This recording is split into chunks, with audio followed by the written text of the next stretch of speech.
कातिल अगर करना हो तो करना धीरे छे, उफ़ भी नहीं निकलेगी मेरे होठों छे। যতই যন্ত্রণা দেও না কেন কিছু বলবো না, প্রমিস যখন করেছি রাখবো, কিন্তু তোমাকে ছাড়ার প্রমিস করিনি। কিন্তু সো আমার শাস্তি শেষ হওয়া মানে তুমি আমার বুকে থাকবে তুর, রিমেম্বার ইট। তীব্রের এমন আবেগসুলভ কথায় প্রচণ্ড রাগ উঠল তুরের। যেই মানুষটাকে ও মিথ্যের জালে বন্দি করে এত বড় শাস্তি দিতে চাচ্ছে সে কিনা এখনো ওর জন্য পাগলের প্রলাপ বকছে। তার চেয়েও বড় কথা তীব্রের এমন প্রেমসিক্ত বাক্য যে কাউকে প্রভাবিত করতে পারবে। কেউ যদি সত্যিটা না জানে তবে তুরকে পাষণ্ডী উপাধিটা দিতে হয়তো একটু সংকোচ করবে না, আর জেনে থাকলেও তীব্রকে পাগল প্রেমিক বলবে। কারণ এমন স্পর্শকাতর বাণী যে কারো মনকে নিমিষেই বিগলিত করতে পারে। কেমন জানি ঘোর লাগে ওসব কথা, নেশাক্ত করে দিতে পারে মুহূর্তেই। এই নেশার জালেই বারবার বাধা পড়েছে তুর, আবার সেই নেশাক্ত ডাক। কিন্তু এখন নেশা লাগলেও তা উপেক্ষা করার রাস্তা ঠিক খুঁজে নিতে পারবে ও। এমন ভাবনায় বিভোর তুরের ঘোর ভাঙে তীব্রের কথায়। যদি ভুলতেই চাও তাহলে এভাবে আমার কথা ভেব না তুর। কোনো মানুষ অন্য মানুষের জন্য কখনোই অনুভূতির সৃষ্টি করতে পারে না। যেটা সৃষ্টি করতে পারে সেটা হচ্ছে তার বিপরীতে থাকা মানুষটাকে তাকে নিয়ে ভাবতে বাধ্য করা। আর যদি সে বিপরীতের মানুষের মস্তিষ্কে তার ভাবনার বীজ বুনতে পারে তবে সে সফলভাবে তাকে নিজের আয়ত্তে আনতে পারে। আর বিপরীত লিঙ্গের উপর যখন সেটা প্রয়োগ করা হয় তখন সেটার নাম হয় অনুভূতি, যা পরে ভালোবাসার রূপ নেয়। এখানে ভালোবাসা বলতে কিছু নেই, সবই মস্তিষ্কের খেল। তাই তো একজনকে ভালো লাগার পরও অন্য কারো প্রতি অনুভূতি আসতে পারে। কেন জানো? কারণ মানুষ তার বিপরীত মানুষের থেকে এটাই আশা করে, নিজের নিরাপত্তা। আর তা যার কাছে পায় তাকেই ভালোবাসার নামের উপাধি দিয়ে বন্ধনে আবদ্ধ করতে চায়। আর এটাই হচ্ছে লজিক।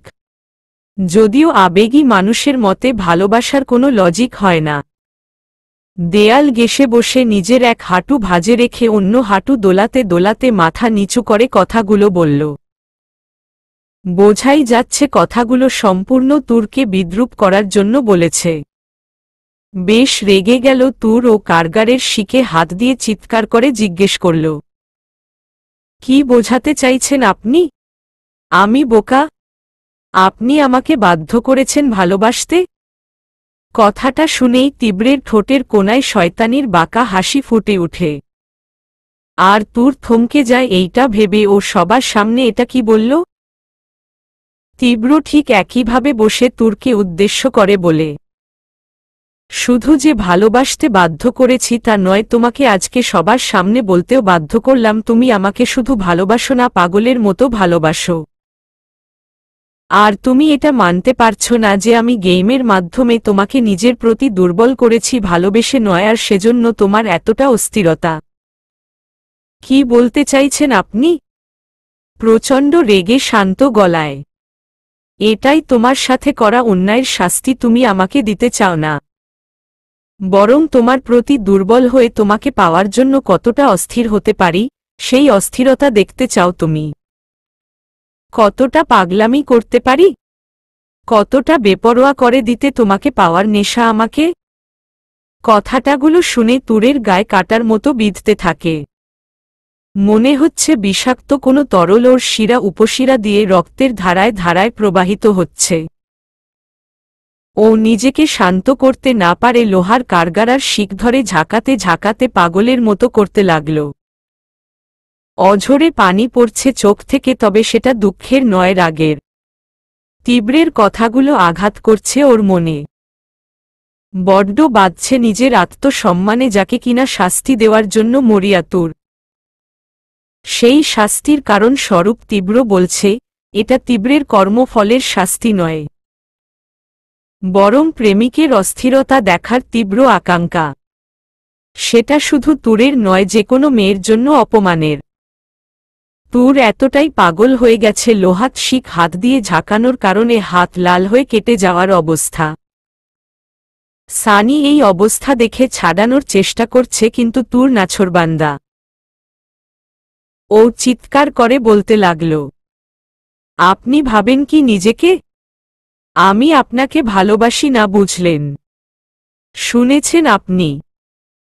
তীব্র এতক্ষণ নিচের দিকে তাকিয়ে থাকলেও এবার তুরের দিকে তাকিয়ে নিজের ঠোঁটের কোণে রহস্যময়ী হাসি ফুটিয়ে তোলে, তারপর নিজের মনে মনে বলে, সেই তুমি তীব্রের পাতা ফাঁদে আবার পা দিয়েই দিলে। তীব্রের কথা তোমাকে আবারও প্রভাবিত করেই ফেলল। তুমি নিজেও জানো না তুমি কার সাথে মাইন্ড গেম খেলেছ। আমার দুর্বলতার সুযোগ তুমি নিয়েছ। বড্ড ভুল করে বলেছ। তবে কিছু বলবো না। আমাকে অস্থির করতে চেয়েছ, তাই না? ওকে ডান, এবার তুমি নিজের অস্থিরতা দেখবে। এই জন্য তোমার সাথে তীব্রের দেখা কেন হয়েছিল? এই খেলায় বড্ড কাঁচা খিলাড়ি তুমি। যদি তোমায় পাগল না করে ছাড়ি তবে আমিও তীব্র নই। তুরকে বাজের নজরে দেখে চলেছে, কারণ তুর নিজেকে নিজেই তীব্রের শিকার বানিয়েছে। ওদিকে তুর চিৎকার করে কান্না করেই চলেছে। ওকে এভাবে কাঁদতে দেখে তীব্র সব আক্ষেপ যেন নিমিষেই মিলিয়ে গেল। অদ্ভুত পৈশাচিক আনন্দ হতে লাগল। আর তুরের অস্থিরতাও বেড়ে যাচ্ছে, এটা দেখে খুব বিরক্তি নিয়ে ইন্সপেক্টর শাওনকে উদ্দেশ্য করে বলল, আমার প্রেয়সী তার প্রিয়তমের বুকে এসে নিজের মনকে শান্ত করতে চাচ্ছে। আমাকে আটকে রেখেছ, মানলাম, ওকে কেন রেখেছ? প্লিজ ওকে আসতে দেও। আমারও যে অস্থিরতা বেড়ে গেছে ওকে একটা বার বুকের মাঝে আঁকড়ে ধরার জন্য। তীব্রের এমন কথায় তুরের সাথে সানি আর শাওনের রাগটাও বেড়ে গেল। আর থানার বাকি মানুষ তীব্রকে পাগল রোমিওর উপাধি দিয়ে দিয়েছে। চুপ করুন, তীব্র নিতে পারছি না আর আমি। তোমাকে আগেও বলেছি ভালোবাসা নেশার মতোই, অ্যাজ লাইক ড্রাগস, আর এই নেশাকে যদি তুমি খুব সহজে সহ্য করার চিন্তা করো তবে তুমি ভুল। তুর এই নেশা মৃত্যুকে বরণ করে শুধুমাত্র তার প্রিয়কে কাছে পাবার আশায়, খুব ভয়ঙ্কর তা। তোমার অস্থিরতা আমার কথায় না, আমার থেকে দূরে যাবার ভয়। উদ্বেগিত তুর বুঝতে না পারলেও সানি বুঝতে পারছে তীব্র এসব কেন বলছে। ও তুরকে ছাড়িয়ে নিতে চাইলে তীব্র নিজের জায়গা থেকে উঠে এসে কারাগারের বড় বড় শিকের ফাঁক দিয়ে তুরের হাত ধরে। তুর জোরে জোরে শ্বাস নিয়ে চোখের জল ফেলতে থাকে। তীব্রের ছোঁয়ায় প্রচণ্ড রাগে শান্ত চোখে তাকায়। ভালোবাসা প্রতিটা মুহূর্ত একা আমার ছিল না তুর, তার সাথে তোমারও ছিল। তোমার ইচ্ছে অনিচ্ছা, ভালো লাগা খারাপ লাগা সবই ছিল। দুজনের দূরত্বে সেই আবেগ, আদর, ভালোবাসা, স্পর্শ তোমাকে যেমন কষ্ট দেয় তেমনি আমাকেও। তোমাকে যখন ওয়াদা করেছি তোমাকে আটকে রাখার শাস্তি আমি নিজেকে দিব তখন তাই হবে। তবে মনে রেখে সেটা শুধু তোমাকে বন্দি করার শাস্তি, কারণ ভালোবাসার পাপ আমরা দুজনেই করেছি, তাই শাস্তিটা পেলে দুজনেই পাব। এই কথার প্রেক্ষিতে তুর কিছু বলতে পারল না। তীব্র ওভাবেই ওর কপালে গভীর চুমো আঁকে। মুহূর্তেই তুর নিজের চোখ বন্ধ করে নেয়। আর ওখানের সবাই অবাক। ঠিক তখনই সানি এসে তুরকে ছাড়িয়ে নিতে চায়। তুরকে দূরে সরাতে পারলেও তীব্র ওর হাতের কবজি ধরে। এতক্ষণে ঘোর কাটে তুরের। ও নিজেও তীব্রের থেকে নিজের হাত ছাড়াতে চায় কিন্তু ছাড়ে না তীব্র। এটা দেখে শাওন ওকে ছাড়তে বলে, কিন্তু তীব্রের হেল দোল না দেখে ও একটা লাঠি দিয়ে তীব্রের হাত কবজি আর গিটের মাঝে মারতে থাকে। কিন্তু তীব্র দাঁত চেপে তা সহ্য করে নেয়। এমন অবস্থায় তুর কেঁদে তীব্রেকে ছাড়তে বলে, কিন্তু তীব্রের ছাড়ার নাম নেই। শাওন নিজের গান বের করে তার উল্টো পিঠ দিয়ে তীব্রের কবজিতে আঘাত করতেই তীব্রের হাতে ঝিনঝিন একটা অনুভূতি হয়ে হাতটা আপনাতেই ছেড়ে যায়। এই প্রথম তীব্রের মুখ থেকে ব্যথার আর্তনাদ শুনতে পায় তুর। তুর সামনের দিকে পা বাড়াতেই সানি হাত চেপে ধরে ওকে তীব্রের নাগালের বাইরে নিয়ে বেশ রেগেই বলে, কি হচ্ছে তুর, আবার কেন যাচ্ছ ওর দিকে? তুর আনমনাভাবে কাঁপতে কাঁপতে তীব্রের দিকে তাকিয়ে জবাব দেয়।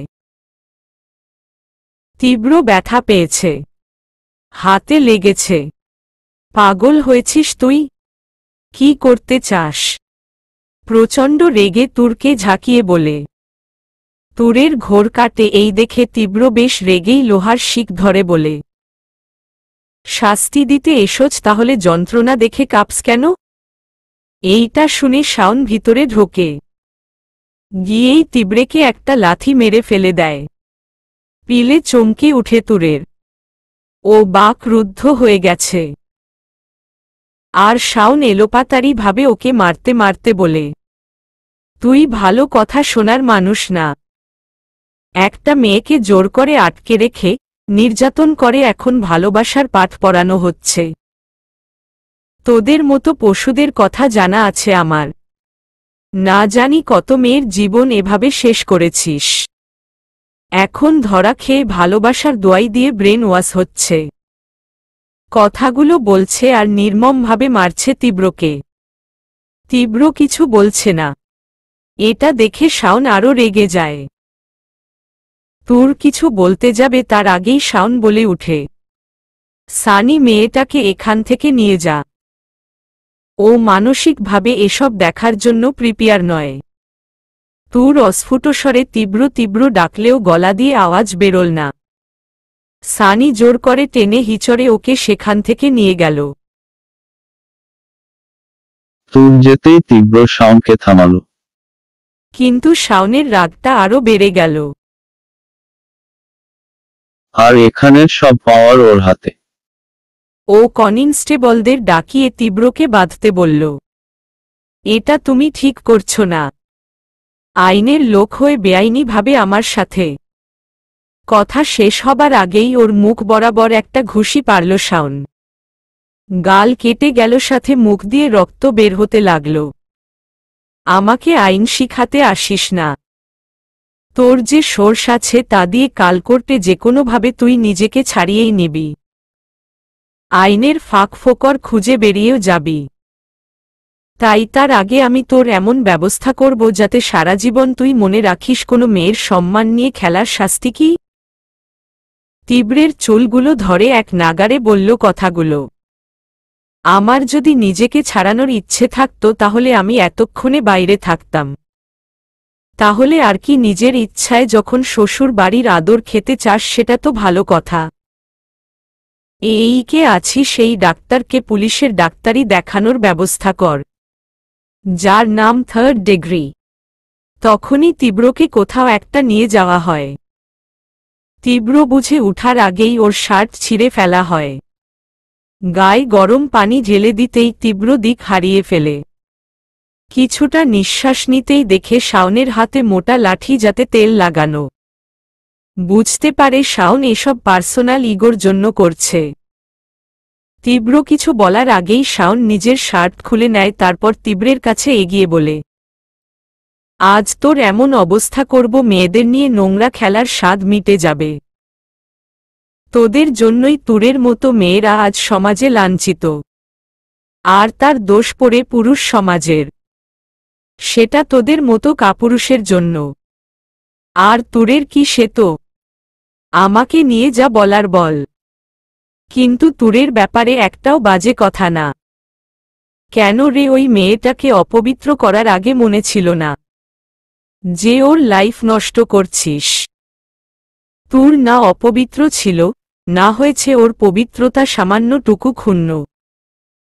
কথাটা পুরো না করার আগেই শাওন ওকে অত্যন্ত নির্মমভাবে মারতে থাকে। প্রথম দিকে সহ্য করতে পারলেও পরে আর সেটা ছিল না। না চাইতে আর্তনাদ বেরিয়ে এলো ওর কণ্ঠ থেকে। ওদিকে ঋদ্ধ বেল নেওয়ার জন্য গিয়েও ব্যর্থ, কারণ কোর্ট ততক্ষণে বন্ধ হয়ে গেছে। আর কাল শুক্রবার আর শনিবার ও সরকারি ছুটি। তাই ওকে রবিবার পর্যন্ত অপেক্ষা করতেই হবে। ঋদ্ধ বুঝতে বাকি নেই যে এটা হঠাৎ করে করা হয়নি, প্ল্যান মাফিক করা হয়েছে। আর তুরকে গুটি হিসেবে শুধুমাত্র ব্যবহার করা হয়েছে। কিন্তু এতক্ষণে সব জায়গায় এই ব্রেকিং নিউজ পৌঁছে গেছে যে বিখ্যাত ইন্ডাস্ট্রিয়ালিস্ট এস.আর. ওরফে ড. রায়হান জেলে বন্দী। কথাগুলো জানতে পেরে তুষার আর অরুণ আসে সাথে তায়ান ও, কিন্তু ওদের সাথে দেখা করতে দেওয়া হয় না তীব্রকে। ঋদ্ধ ম্যানেজার বলার পর ও লাভ হয়নি। আইনের দিক দিয়ে ঋদ্ধর পক্ষে কিছুই করা পসিবল না, আর অন্যভাবে কিছু করতে পারছে না, কারণ তীব্র ওকে নিষেধ করে দিয়েছে। শেষমেশ বাধ্য হয়েই ওরা ফিরে যায়। ওরা যাওয়ার পর থানায় তোয়া আসে। যেহেতু তুরের বোন আর তোয়া কেস করেছে, তাই শাওন ওকে দেখা করার পারমিশন দেয়। তোয়া ভিতরে গিয়ে তীব্রকে দেখেই কেঁপে ওঠে। তীব্র ক্লান্ত হয়ে মাটিতে পড়ে আছে। খালি গায়ে তীব্রের ক্ষতগুলো ওর সামনে স্পষ্ট। ও কেঁদেই দেয় তীব্রকে দেখে। ওর কান্নার আওয়াজে তীব্রে আলতো করে ওর দিকে তাকায়। তারপর আলতো করে খুব কষ্ট করেই সেলের সামনে এসে দাঁড়িয়ে ঢুলতে ঢুলতে বলে, এটাই চেয়েছিলে তাই না? কাশতে কাশতে, I am sorry doctor Rehan, আজ আমার জন্য এত সব কিছু হলো। আমি তুর্কে সব সত্যি। এমন ভুল ভুলেও করো না তোয়া। এখন এসব বললে আমার কোনো উপকার হবে না, কিন্তু তুরের কাছে তুমি ছোট হয়ে যাবে, আর তায়ান আর তোমার মাঝে দেয়াল সৃষ্টি হবে। আমার এই অবস্থার কারণ নিজেকে মনে করে নিজের কাছে ছোট হয়ে যাবে, কিন্তু আমার লাভ হবে না। আপনার মান সম্মান, নাম সবাই ছি ছি করছে। তাহলে কি করতে বলো? তোমার বোনকে দোষী করে নিজেকে বাঁচিয়ে দেওয়া। তোয়া চুপ। দেখ তোয়া, আমার যা করার সময় মতো করব। কিচ্ছু হবে না আমার। তুমি প্লিজ তায়ানকে সামলাও। তুমি নিজেও জানো না আমার এই অবস্থায় তায়ানের অবস্থা আমার চেয়েও খারাপ। আমি ওকে জানি। আর কাল বিয়েটা যেন কোনোভাবে বন্ধ না হয়। কিন্তু কোনো কিন্তু নয়। তুমি তুর আর তায়ানকে দেখ। আমি জানি কঠোরতা দেখালেও ওরা কতটুকু কঠোর। তোয়া আর কিছু না বলে চলে যায়। এইটা দেখে তীব্র একটা দীর্ঘশ্বাস ছাড়ে। তীব্রের কারো হেল্প প্রয়োজন নেই। সময় হলে তীব্র নিজের রং ঠিকই দেখাবে। পাশার চাল বদলাতে সময় লাগে না, এক মুহূর্তেই বদলাতে পারে। ভালোবাসা আর মৃত্যু দাওয়াতবিহীন। এরা কখন আসবে কেউ জানে না। এদের মধ্যে একজন কেড়ে নেয় মন, আর অন্যজন জীবন। তায়ানের এই কবিত্বময় বাণীগুলো নিয়ে একসময় বেশ মজা করত তীব্র। তায়ান ওর তাচ্ছিল্যের বিপরীতে জবাব দিত না। নিজেও একটা মন ভোলানোর হাসি দিয়ে বলত, আরে সালার নাতি, যেদিন কোনো কন্যাকে নিজের বাম পাশের দিকটা কাছে পেতে চাইবে সেদিন বুঝবি এই কথাগুলোর মানে। ভালোবাসা তো পৃথিবীতে এমনি এমনি অমর হয়নি। ভালোবাসায় মানুষকে অনেক কিছু সহ্য করতে হয়।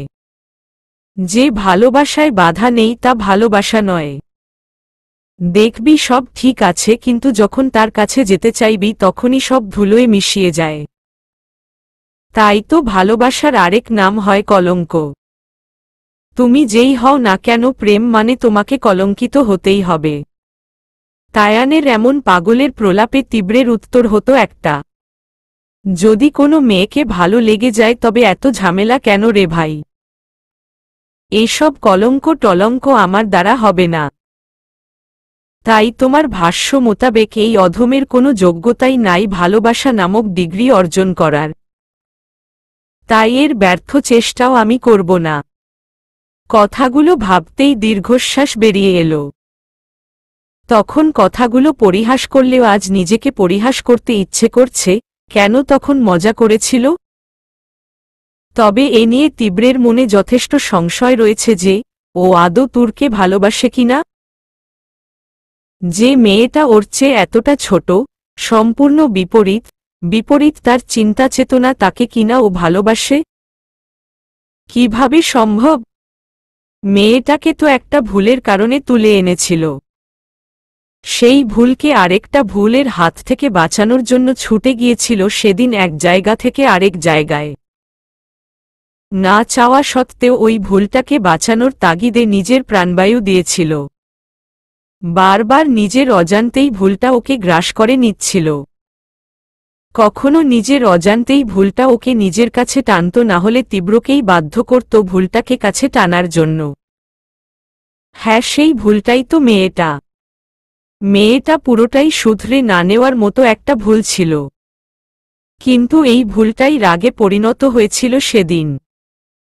খিদায়তৃষ্ণায় কাতর হয়ে মেয়েটা যেদিন খাবার ভেবে ওর ঠোঁট কামড়ে দিয়েছিল, অদ্ভুত শিহরণ জাগিয়েছিল ক্লান্ত মেয়েটির স্পর্শ সে রাতে। প্রথম কোনো মেয়ের সংস্পর্শে এসে অচেনা এক ঘোর কাজ করেছিল। বড্ড রাগের কারণ ছিল এই অবাঞ্ছিত স্পর্শ।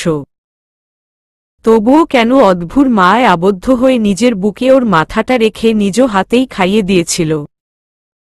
আর এই মায়া জিনিসটাই কাল হল। বারবার না চাওয়া সত্ত্বেও মেয়েটার দিকে ধাবিত হতে বাধ্য হল। সেদিন যে কাজ মেয়েটা ভুল করেছিল, সেই কাজটাই বারবার মেয়েটির সাথে করে গেল। এ যেন এক অদ্ভুত প্রতিশোধ। আমাকে বিনা অনুমতিতে ছুঁয়েছ, তাহলে আমিও তা কেন পারি না? এমন কিছুই ছিল কি? তবে এটাই কি তায়ানের বলা সেই ভালোবাসা? কিন্তু তাও বা কিভাবে সম্ভব? দিনে দিনে মেয়েটাকে নিয়ে নিজের ভাবনা, ওকে কাছে পাবার তাড়না, বারবার ছুঁয়ে দেখার আকাঙ্ক্ষা, ওর কান্না, ওর হাসি, ওর একাকিত্ব সবই যেন ওর একার। কারো ভাগ নেই সেখানে। আচ্ছা, এই এত আকাঙ্ক্ষা, কাছে পাওয়ার এত তাড়না, দূরে থাকার নরক যন্ত্রণা, অস্থিরতা, এই সব কিছু কি ভালোবাসা নামক একটা শব্দ দিয়ে আদৌ বোঝানো সম্ভব? কিন্তু ওর কেন তা মনে হয় না? এত অনুভূতির নাম এই একটা মাত্র শব্দ কি করে হতে পারে? মৃত্যুর ন্যায় যন্ত্রণাদায়ক এসব অনুভূতি এতটাই ঠুনকো যে ভালোবাসা নাম দিলেও তা বোঝানো যায়? কি জানি, কোনো মানে হয় না তার। নিজের ভাবনায় বিভোর তীব্র জেলের বন্দি কারাগারে দেয়াল ঘেঁষে বসে মনে মনে এসব আওড়াচ্ছে। কোনটারই উত্তর যখন ওর মনের মতো হল না, তখন শিয়ালের ওই ব্যর্থতা লুকানোর ভাষ্য আঙুল ফল টকের মতো ওর সান্ত্বনা উত্তর বের হল। আসলেই ভালোবাসা বলতে কিছু হয় না, আর যদিও কিছু থেকে থাকে তবে সেটা কলঙ্ক। এটা তীব্রের উত্তর নয়, বরং গুরুজনদের বাণী। ভালোবাসার আরেক নাম কলঙ্ক। না হলে জীবনের একটা রাত এমন জায়গায় এভাবে কেন কাটাবে তীব্র? তাহলে সত্যি কি তুরকে ভালোবেসে ফেলল?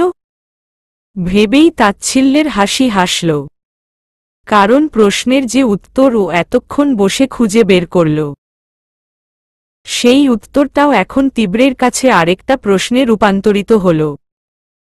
প্রশ্নের ওর নিজেই এখন ওর কাছে আরেকটা প্রশ্ন মনে হচ্ছে। তাই তীব্র আর এই প্রশ্ন উত্তরের খেলা খেলতে চাইল না। বিরক্তি লাগল। নিজের চোখ দুটো বন্ধ করতেই তুরের সেই অশ্রুসিক্ত চোখের শুকনো মুখটা তীব্রের সামনে ভেসে উঠল। অস্ফুট স্বরে তীব্রের মুখ থেকে বেরিয়ে এলো, প্রিয়, আমার নিজের যন্ত্রণা দূর করতে কান্নায় ব্যস্ত। এখন এটা তাকে কে বোঝায়? সে বুকের যন্ত্রণার জন্য কষ্ট পাচ্ছে না, বরং কষ্টদাতার বুকে মাথা রেখে কষ্ট পাবার সুখ নিতে না পারার কারণে যন্ত্রণা পাচ্ছে।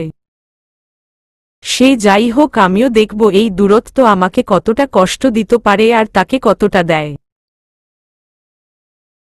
তীব্রের চোখে যেমন ঘুম নেই, ঠিক সেই রকম তুরের চোখের সাথেও নিশিরাজ আজ অভিমান করেছে। জালানার পাশে দেয়ালে মাথা গুজে চাঁদের দিকে তাকিয়ে আছে। ঠান্ডা বাতাসে আলতো করে চুলগুলো উড়ছে, তবে শীতগুলো যেন আজকে স্পর্শ করছে না, কারণ বাইরের ঠান্ডা বাতাস তুরের বাইরেটা শীতল করলেও ভিতরটাকে না। তখনকার বলা তীব্রের কথাগুলো ওর কানে বাজছে। বড্ড অসহায় লাগছে নিজেকে। অস্থিরতা জালে বন্দী হলেও সামান্য প্রকাশের ছাপ নেই তুরের মুখে। আজ সবই আছে, নেই শুধু পুরানো সেই তুর। তীব্র নামের ঝড়টা সবকিছু লণ্ডভণ্ড করে দিয়েছে। কথায় আছে না, ভাঙ্গা আয়না জোড়া লাগালেও একটা দাগ থেকে যায়। তীব্র ওর মনে এমন একটা দাগ কেটে দিয়েছে যা মেটানোর ক্ষমতা তুরের নেই। আজ তীব্র নেই, কিন্তু কি লাভ হলো তাতে? যে যন্ত্রণা ওর কাছে থেকে পেত, তার চেয়েও বেশি যন্ত্রণা দেওয়ার ব্যবস্থা করেছে এখন। তীব্রকে কাছে পাওয়ার ইচ্ছে, ওর সান্নিধ্য, ভালোবাসা, মায়া কোনো কিছুই অনুভব করতে পারছে না তুর।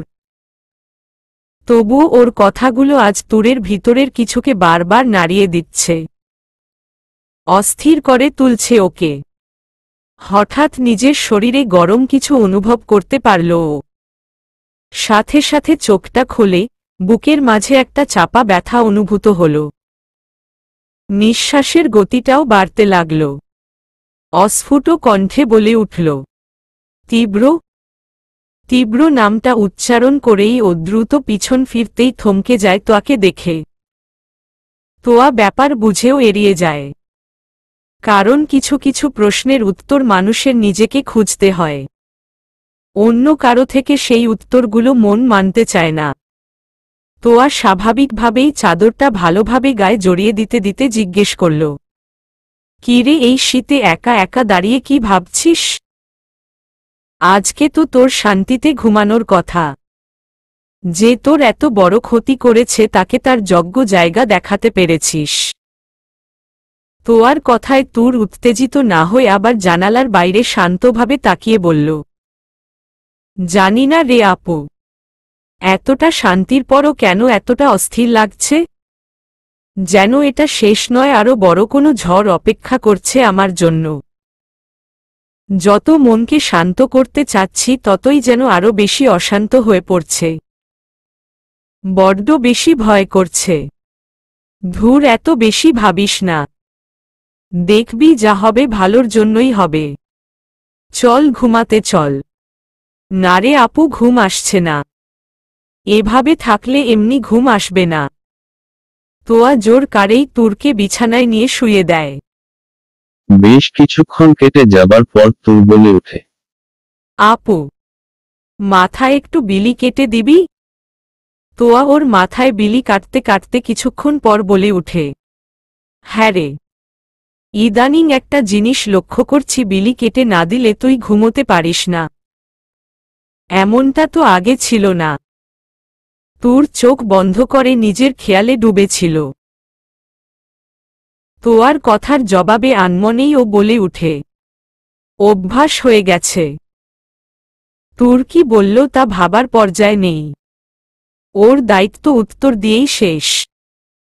তোয়া আর জানার প্রয়োজন বোধ করল না কে ওর অভ্যাসে খারাপ মাত্রা যোগ করে দিয়েছে।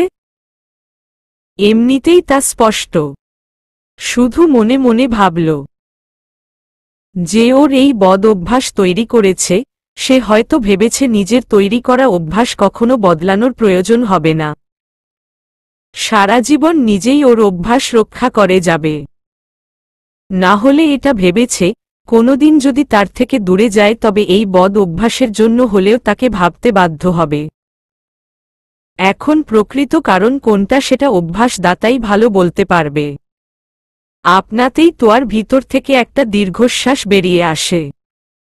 কে জানে কি হয় সামনের দিনগুলোতে। বাড়িতে আজ বিয়ে। কিন্তু বিয়ের তোড়জোড় শুধু কিছু মানুষের মধ্যেই দেখা যাচ্ছে। বিয়েটা যে তায়ান এখন করতে চেয়েছিল তা নয়, একরকম বাধ্য হয়েই করতে চলেছে। চেয়েছিল কিছুদিন পিছিয়ে দিতে, কিন্তু তোয়ার বাবা মায়ের অনুরোধে না পারেনি। ওনাদের দোষ দিয়েও লাভ নেই। এর আগেও তোয়ার বিয়ে ভেঙেছে। কারণ যাই হোক, এবার এই বিয়েটা যদি পিছিয়ে যায় তাহলে পাড়া প্রতিবেশীর কথা শোনাতে যে ছাড় দেবে না সেটা কারোই অজানা নয়। আর মেয়ের বিয়ের জন্য সব বাবা মাই এমন চিন্তাও অমূলক নয়। তবে বিয়েটা যে জমকালোভাবে করা হবে এমনটা নয়। কারো মনের পরিস্থিতি তেমন নেই। সবার মাঝেই একটা ভার বিদ্যমান, কারণ অপরাধের দোষী আর ভিকটিম উভয়ই তাদের আপনজন। সন্ধ্যার পর বিয়ের অনুষ্ঠান শুরু হয়। তবে বোঝা দায় এখানে আদৌ বিয়ে হচ্ছে কিনা। বিয়ের কন্যা থেকে শুরু করে বরসহ বাকি সকলের মাঝেই নীরবতা বিরাজমান। যাতে একটুও খুশি নন্তোয়া বাবা মা। হবেই বা কি করে, নিজের মেয়ের বিয়ে কেউ এভাবে আশা করে না। কিন্তু তবুও যে শেষ পর্যন্ত বিয়েটা হচ্ছে এটা ভেবেই শান্তি পাচ্ছে। পারিবারিক আনুষ্ঠানিকতার মাঝেই বিয়েটা সম্পূর্ণ হল। আহামরি তেমন কিছুই হয়নি। রেজিস্ট্রি করে হুজুর ডেকে বিয়ে পড়িয়ে মিষ্টি মুখ এতটুকুতেই সীমাবদ্ধ ছিল। তবে তায়ান বুঝতে পারল ব্যাপার তো আর মা বাবার জন্য সুখকর নয়। সেই সুবাদে তায়ান পড়ে একটা অনুষ্ঠানের কথা বলে। এটা সব বাবা মায়ের কাম্য, নিজের মেয়ের বিয়েতে যেন তারা সাধ্যের শেষটুকু করতে পারে। সেই সুখ থেকে তাদের বঞ্চিত করার অধিকার কারো নেই। বিয়েটা সম্পূর্ণ হলেও তোয়াকে এখন নিয়ে যাবে না। আগে পরিস্থিতি স্বাভাবিক হোক, তারপর অনুষ্ঠান করে তোয়াকে বউ করে নিয়ে যাওয়া হবে। বিয়ের শেষে হতে হতে অনেক রাত হয়ে গেল। অন্যদিন হলে হয়তো এই জায়গায় হাসি মজার রোল পড়ে যেত, কিন্তু আজ তেমন নয়। সবাই যার যার মতো ঘুমিয়ে গেল। তুর আর তোয়া নিজেদের রুমেই ছিল।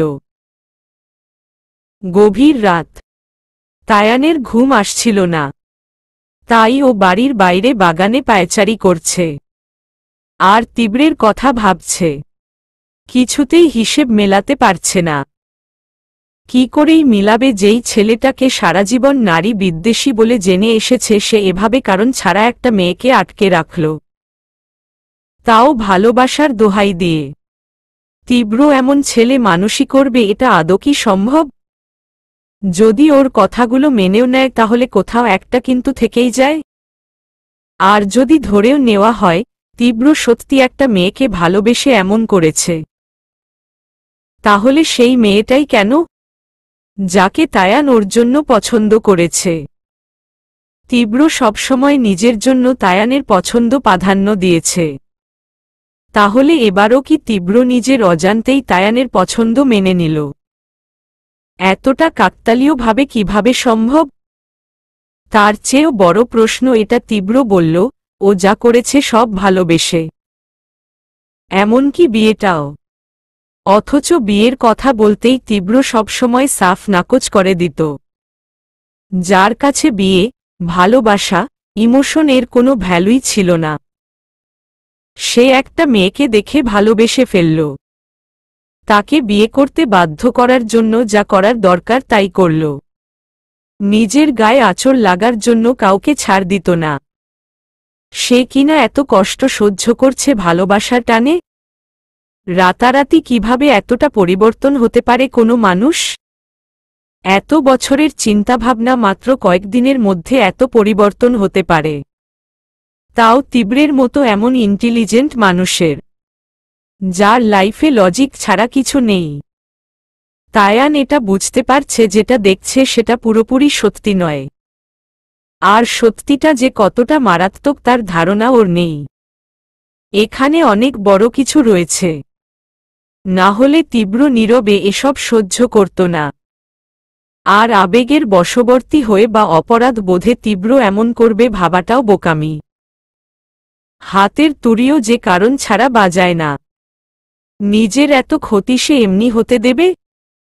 তীব্রকে সবচেয়ে বেশি যে বোঝে সে হচ্ছে তায়ান। তবুও যেন ধোঁয়াশাই মনে হয় ওকে। তীব্র স্বার্থপর নয়, কিন্তু বিনা স্বার্থে ও কোনোদিন কোনো কাজ করবে না। আর তাই তুরকে ও তীব্রের জন্য পছন্দ করেছিল, যাতে তীব্রকে একটা সঙ্গী দিতে পারে যে কিনা সরল মনে ওকে ভালোবাসবে। কারণ তীব্র ইমোশনলেস হলেও আরেকজনের অনুভূতিকে কখনো আঘাত করে না, আর না নিজের দায়িত্বের অবহেলা।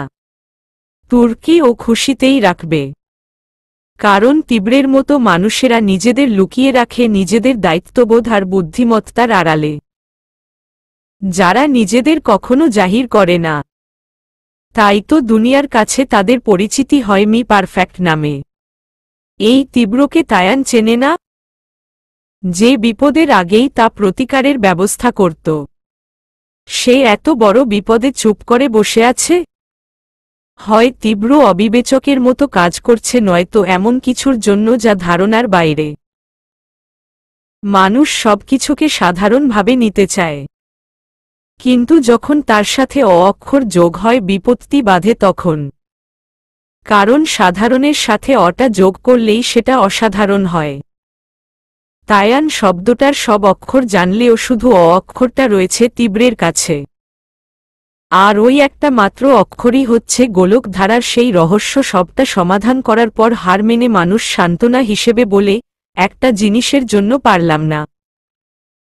কিন্তু তারা এটা ভুলে যায় গোলক ধারার রহস্য থাকেই একটা জায়গায়, আর বাকিগুলো মানুষকে বিভ্রান্ত করার জন্য যে সে সব ধাপ অতিক্রম করতে পেরেছে শুধু একটাতে আটকে গেছে।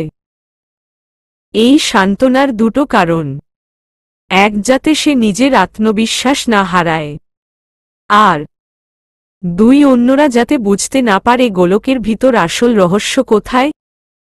তারা যেন আবার প্রথম থেকে রহস্য উদ্ঘাটন করে চায়, মানে তাদেরও পথ ভ্রষ্ট করা।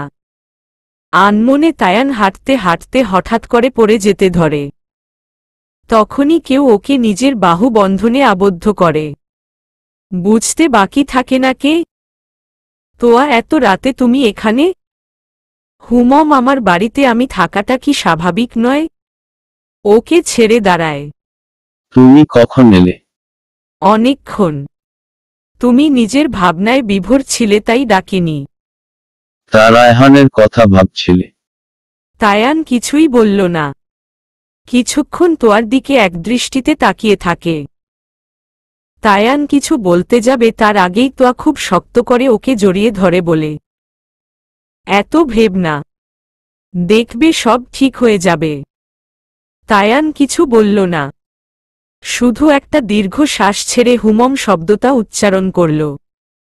পরের দিন দুপুরের পর তায়ান নিজের বাড়ি চলে আসে। বিয়ের সব ঝামেলা শেষ হলে গেল তুরের বাবা নিজের বাড়ি ফেরার সিদ্ধান্ত নেয়। এই বাড়িটা তুরের জন্য এখন অভিশপ্ত মনে হচ্ছে। গতকালের পুরোটা দিন তুর নিজের ঘরের মধ্যেই ছিল, এমনকি বিয়ের সময় ও বাইরে বের হয়নি।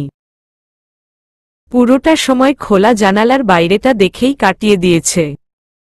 শুষ্ক মুখের কান্নার ছাপ না থাকলেও অদ্ভুত এক অস্থিরতা ছিল, কিন্তু তা তুরকে উত্তেজিত নয় বরং নিস্তেজ করে দিয়েছে। যখন মানুষ কোনো কিছুর সাথে পেরে উঠে না তখন যেমন শান্ত হয়ে যায়, ঠিক সেরকম তুর আজ ঝড় উঠার আগের প্রকৃতির মতোই শান্ত। আবার বলা যায় ঝড় বয়ে যাবার পর বিধ্বস্ত প্রকৃতি। কারণ দুটি সময় প্রকৃতির একটাই রূপ পরিলক্ষিত হয়, আর তা হচ্ছে নীরবতা। তুরের বাবা তার সিদ্ধান্তের কথা সবাইকে জানালে তাতে বাধা দিল তোয়া। কারণ হিসেবে বলে যেহেতু তীব্রকে কাল করতে তোলা হবে তাই তারা যেন এখানেই থাকে। কারণ নিজেদের বাড়ি ফিরে গেলে সেখান থেকে আসতে ঝামেলা হতে পারে। তাছাড়া তোয়ার কাছে থাকলে ওর ভালো লাগবে। ওর বাবা খুব ভালো করেই জানে তোয়া ওনার মেয়ের খারাপ চাইবে না, যদিও উনি থাকতে চান না। কিন্তু তোয়ার কথায় যুক্তি খুঁজে পেলেন। আসলেই নিজেদের বাড়ি গেলে আবার আসতে গেলে অনেক সমস্যা। তাই উনি সিদ্ধান্ত নিলেন রবিবারের শুনানির পরেই যাবে। তুর নিজের ঘরেই বসেছিল। কাল পর্যন্ত নিজেকে সামলে রাখলেও এখন জানি কেমন অস্থির লাগছে। প্রতিটি মুহূর্ত পার হচ্ছে আর ওর মনে হচ্ছে ওর হৃৎপিণ্ডের ভিতরের একটা চাপা যন্ত্রণা অনুভূত হচ্ছে। গতকাল এমন হয়নি, কিন্তু আজ যেন অস্থিরতা কমার নাম নেই। অনেক চেষ্টা করল নিজেকে শান্ত করার, কিন্তু পারছে না। না চাইতেও বারবার তীব্রের কথা মনে হচ্ছে। তীব্রের কথা মনে পড়তেই তীব্রের সেই কথাগুলো ওকে পাগল করে দিচ্ছে। শুধু কি ওর কথা না, ওর কথাগুলো না চাইতেও বাধ্য করছে সেই মুহূর্তগুলো ভাবাতে, যা চায় না তুর। নিজেকে শান্ত করতে কিছুতেই পারছে না। বারবার শুধু এটাই জানতে ইচ্ছে করছে আসলেই তীব্র ওকে ছাড়বে কিনা। এটাকেও কি ছাড়া বলে? ওর থেকে দূরে অথচ সারাটা সময় না চাইতেও ওকে নিয়ে ভেবে চলেছে। তীব্রকে জিজ্ঞেস করতে ইচ্ছে করছে, কি করলে মুক্তি পাবে এই স্মৃতি নামক যন্ত্রণা থেকে? এভাবে আর কতক্ষণ? কাল করতে ওর সাথে দেখা হবে। কিন্তু কাল পর্যন্ত অপেক্ষা করা সম্ভব নয়। অস্থির হয়ে পড়েছে ও। তীব্রের সাথে ওকে কথা বলতেই হবে। তখনই তোয়া রুমে আসে। ও রুমে আসতেই তুর দৌড়ে তোয়ার কাছে একরকম অস্থিরতা নিয়ে বলে উঠে, আপু আমি তীব্রের সাথে দেখা করতে থানায় যেতে চাই। তুরের এমন অদ্ভুত আবদারে অবাক হল তোয়া। ঘড়ির দিকে তাকিয়ে দেখে 4টা বাজে। ও এখন তীব্রের সাথে দেখা করতে যেতে চায়। একটু অবাক হয়েই বলে উঠে, কাল ওকে করতে দেওয়া হবে। কাল এমনিতেই দেখতে পাবি। ওর কথায় বেশ রেগে যায় তুর। তোমার কি মনে হয় আমি ওনাকে দেখার জন্য যেতে চাইছি? আমার ওনার সাথে কিছু কথা আছে। তুরের এমন কঠোর কথায় কিছুটা অপ্রস্তুত হয়ে নিজেকে সামলে নিয়ে কিছু বলতে যাবে তার আগেই তুর আবার কড়া কণ্ঠে বলে উঠে, তুমি নিয়ে না গেলে আমি নিজেই যেতে পারব। তোয়া বুঝতে পারল সেই আগের শান্ত তুর এখন নেই। তীব্র নামের নেশা চেপেছে এখন আর একে আটকানো যাবে না। তাই নীরবে সম্মতি জানাল ও। কাউকে কিছু না বলে বাইরে যাবার কথা বলে তুরকে নিয়ে বেরিয়ে এলো। গাড়িতে বসে তুর পুরোটা সময় জানালার দিকে একদৃষ্টিতে তাকিয়েছিল। আর তোয়া এটাই ভেবে চলেছিল কি অদ্ভুত এই দ্বন্দ্ব। এই দ্বন্দ্বে দুজনেই কাছে আসার জন্য পাগল। একজন প্রেমের বীজ বুনতে আরেকজন সেই বীজ গজিয়ে উপরে ফেলার উলায় জানতে। থানায় গিয়ে তোয়া শাওনের সাথে দেখা করতেই শাওন ওদের পারমিশন দিয়ে দেয়। কারণ তোয়া আগেই সানিকে ফোন করে জানিয়েছিল তুর তীব্রের সাথে দেখা করতে চায়। আর সানি শাওনকে জানায়। শাওন সানির ফ্রেন্ড। আর তোয়া সানির পরামর্শ নিয়েই শাওনের কাছে গিয়েছিল। আর সেদিন তীব্রের বাড়ি যাওয়ার আগে সানির কাছে গিয়েছিল তুর। সানির আর ওর মিথ্যে সম্পর্কের জোর ভাঙতে। তখনই তীব্রের ব্যাপারে সবটা জানতে পারে সানি। তীব্রের বিয়ের প্রপোজাল আর সব কথা শোনার পর সানি বলেছিল তীব্রের মুখ থেকে সত্যিটা বের করতে। কিন্তু কিভাবে তা যখন ভেবে পাচ্ছিল না, তখন তুর নিজেই বিয়ের মিথ্যে প্ল্যানটা করে। আর বাকি কাজ সানি করে দেয়, যাতে ফেঁসে যায় তীব্র। তুরকে একা তীব্রের সাথে দেখা করতে দিতে চায় না শাওন। কিন্তু তুরের কথায় রাজি হয়। আর শাওনের মনে হয় তীব্র এখন নিজেকে বাঁচানোর জন্য হলেও তুরের ক্ষতি করবে না। তীব্র চেয়ারে হাতকড়ি লাগানো অবস্থায় হাতটা সামনে থাকা টেবিলের উপর রেখে নিচের দিকে তাকিয়ে বসে আছে। আর বারবার আলতো করে হ্যান্ডকাফ দিয়ে টেবিলে বাড়ি দিয়ে খেলা খেলছে। মাথার উপর একটা লাইট জ্বলছে। আর ওর সামনে থাকা টেবিলের সামনে একটা চেয়ার। সম্ভবত যে ওর সাথে দেখা করবে তার জন্য। তীব্রের ভাব এমন যেন কিছুই হয়নি। খুব শান্তভাবে বসেই অপেক্ষা করছে বললে ভুল হবে, আরেকজনের অপেক্ষার প্রহর শেষ করার জন্য বসে আছে। যেন ও জানত কারো অপেক্ষার অবসান ওকে করতে হবে। আর সে কেউটা হচ্ছে তুর। তুর একটা রুমে ঢুকেই চেয়ারে বসা তীব্রের পিঠ দেখতে পেল। একজন কনস্টেবল ওকে দিয়ে চলে গেল।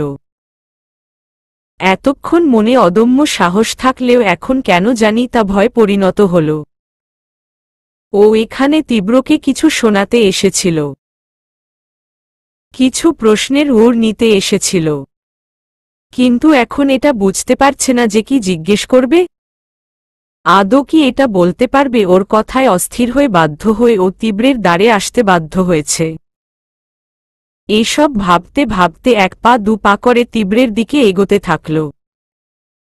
তীব্র কাছে হঠাৎ সব নীরব হয়ে গেল। বুঝতে বাকি রইল না সে এসেছে।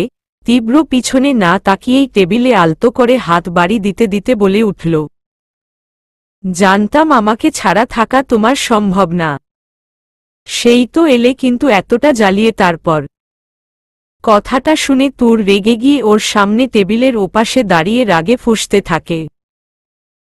ও কিছু বলবে তার আগেই তীব্র বলে উঠে, আমাকে ছেড়ে থাকতে পারোনি বলেই এসেছ।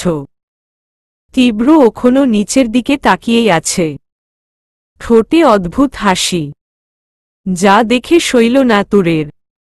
ও তীব্রের শার্টের কলার ধরে বলল, ভাবেন কি নিজেকে? এবার তীব্র শান্ত চোখে ওর দিকে তাকাল।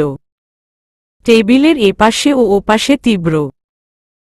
তীব্রের চোখে চোখ পড়তেই আপনাতেই তুরের হাতের বাঁধন আলগা হয়ে এলো। এই চোখ দুটোতে না চাইতেও তুর বারবার ডুবে যায়। আজও যাচ্ছে। গভীর সেই চাওনি যে কেউ এর নেশায় পড়ে যাবে। তুর ওকে ছেড়ে দিয়ে চোখ সরিয়ে নেয়। এদিক ওদিক তাকিয়ে নিজেকে স্বাভাবিক করার চেষ্টা করতেই তীব্র বলে, আমার কথায় এতটা ভয়? যাও, আর বললাম না, তোমার কথাই শুনি। আমাকে দেখে নিজের অস্থিরতা দূর করতে এসেছ, নাকি আমি কতটা অস্থির তোমার জন্য তা দেখতে এসেছ? কিছু বলবে না বলেই আবার ফোড়ন কাটল। তুর এবার নিজেই ইতস্তত। কি জিজ্ঞেস করবে ও? কারণ যাই জিজ্ঞেস করবে তার বাঁকা উত্তরই পাবে। কিন্তু এটাও ভেবে পাচ্ছে না কিভাবে ওর এই অস্থিরতা দূর করবে। তুর কিছু ভেবে পেল না। ওর এখানে আসার কোনো যুক্তিযুক্ত কারণ ও নিজেই জানে না তীব্রকে কি বলবে। তাই ও কোনোমতে নিচের দিকে তাকিয়ে এটা জিজ্ঞেস করল, আপনি কেন করছেন এরকম? এটা শুনে তীব্র তাচ্ছিল্যের হাসি হাসল। তারপর বেশ কঠোর গলায় বলল, কথা বলতে হলে চোখে চোখ রেখে বলো। অপরাধী আমি, তুমি নও। আর আমি কিছুই করিনি। করলে অবশ্যই বলতাম। কেন করেছি, কি করেছি সব? তুর এবার রেগে টেবিলে দুহাত বাড়ি দিয়ে বলে উঠে, আমার লাইফটা নষ্ট করেও শান্তি হয়নি আপনার। এখন আমাকে মানসিকভাবে যন্ত্রণা দিচ্ছেন। কেন করছেন এমন? কি শান্তি পাচ্ছেন আপনি? আর কি চাই বলুন? তীব্র একদৃষ্টিতে ওর দিকে এতক্ষণ তাকিয়েছিল। ওর কথা বলা শেষ না হতেই হঠাৎ তীব্র চেয়ার থেকে উঠে দাঁড়িয়ে নিজের হ্যান্ডকাফ লাগানো হাত দিয়ে তুরের টেবিলে থাকা হাত চেপে ধরে। তুর কিছু বুঝতে পারার আগেই তীব্রকে নিজের খুব কাছে দেখতে পায়। তুরের মনে হল ওর ভিতরে কেউ জ্বলন্ত লাভা ঢেলে দিল, যা শিরাউপশিরা বেয়ে সারা শরীরে বৈদ্যুতিক শব্দের মতো কম্পন দিতে লাগল। কাঁপতে কাঁপতে তুর নিজের চোখগুলো বন্ধ করে নেয়। কারো পায়ের আওয়াজে তীব্র নিজের আগের অবস্থানে এসে বসে পড়ল। কি হলো না হলো তুর কিছুই বুঝতে পারল না। ও নিজের হাতটাকে অবাকভাবে দেখতে লাগল। শরীর প্রচণ্ড বেগে কাঁপছে। তীব্র নিচের দিকে তাকিয়ে বলে উঠল, তোমার কাছে আগে আমার চাওয়ার শুধু একটা জিনিস ছিল, কিন্তু তুমি আমাকে বাধ্য করেছ তাতে রুহকে শামিল করতে। রুহকে শামিল করে যখন তার লোভ আমাকে দেখিয়েছ, এখন তো আমাকে লোভী বললে আমি মানব না। লোভ যখন নিজেই দেখিয়েছ, এখন লোভী না বলে আমাকে তা হয় তুমি বুঝিয়ে দেবে, না হলে তা আমাকেই উসুল করে নিতে হবে। তুর এখনো নিজের ঘরে আছে, আর তীব্রের কথার মানে বোঝা ওর কাম্য না। ও পূর্বের ন্যায় দাঁড়িয়েই আছে। তখনই শাওন প্রবেশ করে। তুরের পাথরের মূর্তি দেখে ওকে ডাকে, কিন্তু তুর কোনো রেসপন্স করে না। ও আলতো করে তুরকে ঝাঁকাতেই একবার শাওন আরেকবার তীব্রের দিকে তাকায়। তীব্রের আবারও টেবিলে বাড়ি দেওয়ার খেলায় মক্ত। শাওন কিছু বলতে যাবে তার আগেই ওকে অবাক করে দিয়ে সেখান থেকে বেরিয়ে যায়। এটা দেখে ও তীব্রকে উদ্দেশ্য করে বলে, কি করেছিস ওর সাথে? তীব্র ডোন্ট কেয়ার একটা ভাব নিয়ে হেয়ালি কণ্ঠে বলল, অপরাধের কথা অপরাধীর মুখ থেকে জানতে চাইছেন ইন্সপেক্টর। সে কি সত্যি কথা বলবে? আপনি না হয় ভিকটিমের কাছ থেকেই জেনে নিন কি হয়েছে। তবে যদি সে বলে তো? তীব্রের হেয়ালির মানে বুঝল না। ওকে আবার নিজের জায়গায় ফেরত পাঠাল। তীব্র সেখানে গিয়ে দেয়ালে হেলান দিয়ে বসে বলল, কাল কোর্টে নিয়ে যাওয়া হবে। সেই ধৈর্য হল না, ছুটে চলে এলে। থাকবে কি করে আমাকে ছাড়া? কাল অনেক কিছুর ফয়সালা হবে। আমার যা চাই তার জন্য আমাকে আরও অপেক্ষা করতে হবে। তবে এটাও সত্য, আমার আগের চাওয়া এখন আর নেই। সারাংশ এখন সম্প্রসারণের রূপ নিয়েছে। পরের দিন শুনানিতে তীব্রকে কোর্টে হাজির করা হয়। তীব্রের বলা ভিডিও ক্লিপ আর তুরের সাক্ষ্যে তীব্র অপরাধী প্রমাণ করতে চাইলেও ঋদ্ধর ঠিক করা উকিল কেসের মাত্রা ঘোরানোর জন্য তুরের দিকে ও আঙুল তুলতে চায়, কিন্তু পারে না।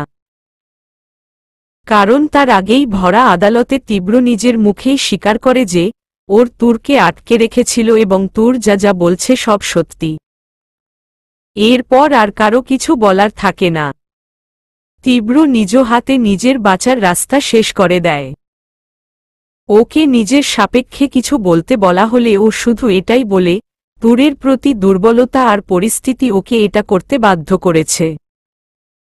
উভয় পক্ষের রায় শুনে আদালত 3 দিন পরের ডেট দেয় রায় শোনানোর জন্য। আদালত থেকে বেরিয়ে পুলিশ যখন তীব্রকে নিয়ে যেতে চায় ঠিক তখনই তুর তীব্রের সামনে এসে দাঁড়ায়।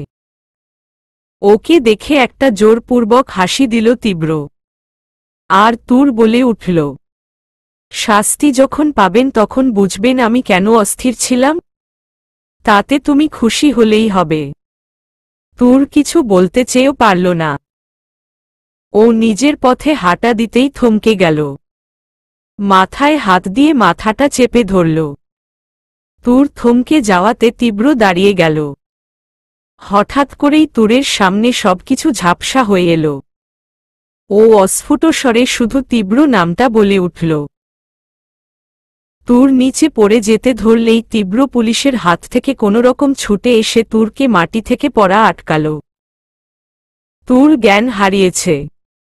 তোয়া সহ ওর বাবা তুরের জন্য অস্থির হয়ে পড়ল। তীব্র ওর নার্ভ চেক করে ভালোভাবে লক্ষ্য করতেই থমকে গেল। তোয়া সহ বাকিরা জিজ্ঞাসুর দৃষ্টিতে তীব্রের দিকে তাকিয়ে আছে। তীব্র তখনও স্থির, ওর কি করা উচিত নিজেও জানে। তোয়া খুব উদ্গ্রীব হয়েই তীব্রকে জিজ্ঞেস করল, কি হয়েছে?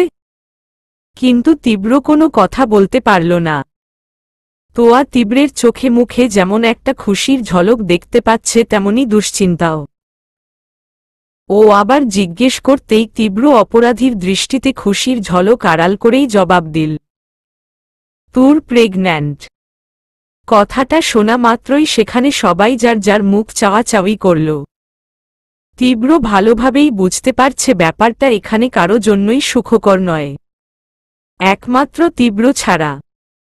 কিন্তু আফসোস, সেই খুশিটা এখন চাইলেও প্রকাশ করতে পারবে না। এর মধ্যে তুরকে পানি দিয়ে জ্ঞান ফেরানো হল।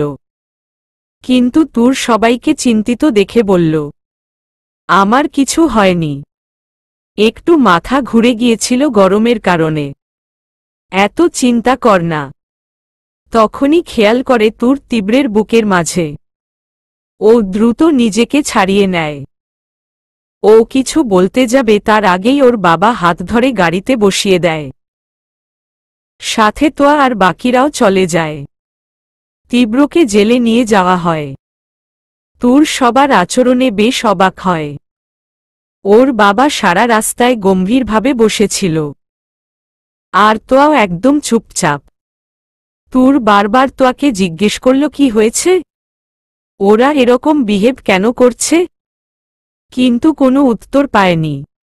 বাসায় ফিরলে তুরের চাচা বলে উঠল, মান সম্মানের আর ছিটে ফোটাও বাকি রইল না। যেখানে ছেলেটা এত কাণ্ড করেও বিয়ে করতে চাইল, আর তোমরা বিয়ে না দিয়ে নিজেদের মান ইজ্জত নিজেরাই ডুবালে। কথাটা শুনে তুরের বাবা তুরকে ভিতরে যেতে বলল। তুর বুঝল এখন কিছু বলা ঠিক হবে না, তাই চলে গেল। তুরের বাবা কি করবে বুঝতে পারল না। সানি আর তায়ান ও এখানে আছে। সবাইকে চুপচাপ দেখে ওর চাচা জিজ্ঞেস করল, কি হলো? তোমরা চুপ হয়ে গেছো কেন? কেশের কি হয়েছে? তোয়া জবাব দিল, ডক্টর রায়হান নিজেই সব স্বীকার করে নিয়েছে। তাহলে তো ভালোই, তোমার মেয়ের ঘাড় থেকে দোষ নামাল। কিন্তু পাড়া প্রতিবেশীদের কথা এখন ভেবে কি লাভ? ব্যাপারটা আসলে তা নয়। তুরের বাবা বেশ চিন্তিত হয়েই উত্তরটা দিলেন। তাহলে? কথাটা বলতে বেশ ইতস্তত করলেন তুরের বাবা। তাই দেখে তোয়াই বলল, বাবা তুর প্রেগন্যান্ট। কথাটা বলা মাত্রই চারদিকে নীরবতা বিরাজ করল। তোয়ার মা মুখে কাপড় গুজল। আর তুরের মা কথাটা শুনেই পড়ে যেতে নিলেন। তোয়ার মা ওনাকে সামলিয়ে নিলেন। এইটা শুনে তোয়ার বাবা বেশ গম্ভীরভাবে বললেন, এখন কি করবে কিছু ভেবেছ? যাটুকু বাকি ছিল তাও এবার শেষ। তখন যদি ছেলেটার প্রস্তাবে রাজি হতে তাহলে অন্তত। কারো মুখে কোনো কথা নেই। তায়ান কিছু বলতে চেয়েও পারল না। এখন যদি তীব্রের হয়ে কিছু বলে তাহলে সেটাকে নিজের বন্ধুর হয়ে ওকালতি দেখাবে। আর সানিও এমন কিছু আশা করেনি। না চাইতেও অদ্ভুতভাবে ও জড়িয়ে গেছে এই ফ্যামিলির সাথে। তুরের বাবা প্রায় কান্না কণ্ঠে বলে উঠল, জানি না কি পাপ করেছিলাম, যার কারণে আমার মেয়েটার সাথে এগুলো দেখতে হলো।